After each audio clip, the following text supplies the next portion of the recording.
Ferguson held yet another news conference. It's his 5th day in a row to do that. During that news conference, officials urged people living around rising rivers got to be ready to evacuate and get out at a moment's notice as more rain comes in tonight.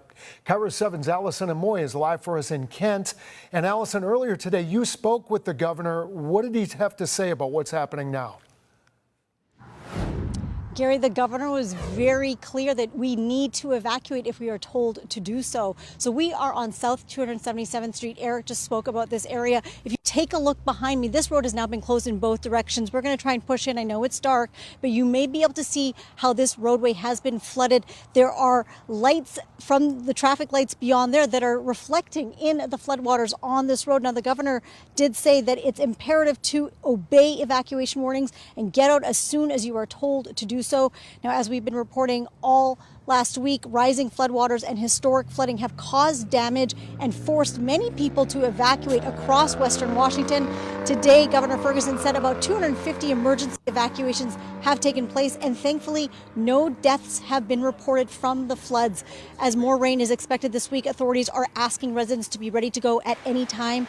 They also urge people who live in floodplains or on sloped terrain to move to higher ground immediately. At the federal level, Representative Kim Schreier says she is pushing for a maximum FEMA assistance for emergency response, recovery, and mitigation.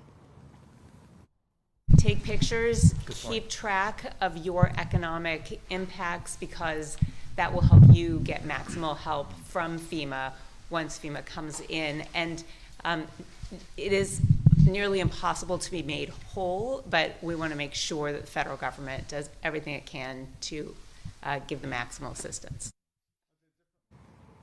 We are back here live. I've had our photojournalist Michelle push into the floodwaters that are on this field. This is normally just a field in the background, and now it looks like a lake. So it just gives you an idea what's going on down here in the Kent and Auburn area.